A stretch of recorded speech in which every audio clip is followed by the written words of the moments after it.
이제 마지막 때를 살아가는 저와 여러분들 안에 굉장히 많은 속임과 미혹들이 우리 가운데 있을 수 있습니다. 특별히 오늘 본문에 데살로니가 교회 성도들을 향해서 굉장히 많은 미혹이 있었던 것을 사도 바울이 알고 오늘 그들에게 권면하는 대목이 오늘 본문의 말씀이에요. 그래서 미혹되지 않는 신앙, 미혹되지 않는 인생이 무엇인가를 우리가 두 가지로 살펴볼 텐데, 첫 번째는 바로 미혹이 있음을 알아야 돼요.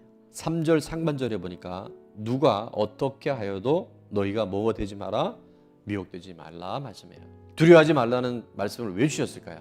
두려워할 일이 있을 수 있다는 거예요. 여러분, 이걸 인정하는 게 너무 중요해요.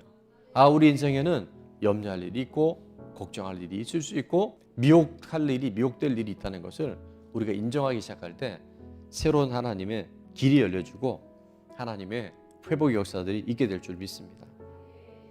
요한일서 1장 7절에 보니까 이렇게 말씀합니다. 미혹하는 자가 세상에 많이 나왔나니 이는 예수 그리스도께서 육체로 오심을 부인하는 자라. 이런 자가 미혹하는 자요 적 그리스도니. 예수님 당시에 예수님 돌아가시고 약 한 1세기에서 3세기 동안 가장 큰 이단이 뭐였냐면 영지주의. 영지주의냐면 하나님을 영적으로, 예수님을 영으로만 오신 분이라고 계속 인정하는 거예요. 예수님 당시에만 영지주의가 있는 게 아니라 육체로 오신 예수님을 부인하다 보니까 내가 그리스도다, 내가 하나님의 아들이다, 이렇게 가짜 그리스도들이 너무나 많이 나오는 거예요. 오늘 우리가 꼭 붙들어야 할 경계선에 대한 말씀이 있어요. 그 뭐냐면 누구든지 이 교훈을 가지지 않고, 다른 말로 하면 예수 그리스도 복음을 없이 예수 그리스도가 하나님의 아들이심을 인정하지 않고 교훈을 가지지 않고 너에게 나아가거든 그를 집에 들이지도 말고 인사도 하지 말라 했어요. 이단과 여러분이 논쟁을 한다거나 교리에 대해 설명하다 보면 이길 재간이 없어요. 인사도 하지 말고 참여하는 자는 바로 동일하게 그 이단에 내가 넘어갈 수 있다는 것을 우리는 명심해야 됩니다.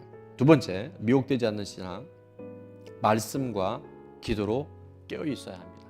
자, 오늘 3절 말씀해 보니까 누가 어떻게 하여도 너희가 미혹되지 말라. 먼저 배교하는 일이 있고 저 불법의 사람 곧 멸망의 아들이 나타나기 전에는 그날이 이르지 아니하리니.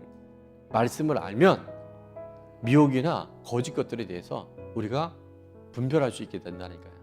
근데 내가 말씀을 모르니까, 내가 하나님의 약속이 무엇인지를 모르니까 자꾸 그런 거에 흔들리기 시작하는 거예요. 그래서 이 말씀과 기도로 깨어있기 위해서는 정말 우리가 붙들어야 될 게 있어요. 그게 뭐냐면 바로 공동체고요. 또 하나는 바로 예배예요. 예배를 통해서 하나님이 계속 말씀해 주셔요. 미혹은 결코 좋은 게 아니에요. 그러나 그 미혹을 통해서 하나님 우리에게 말씀해 주셔요. 때를 분별하라고, 말씀과 기도 안에 늘 껴있으라고, 그리고 공동체와 예배가 얼마나 중요한가에 대해서 오늘도 우리에게 말씀하고 계신 줄로 믿습니다.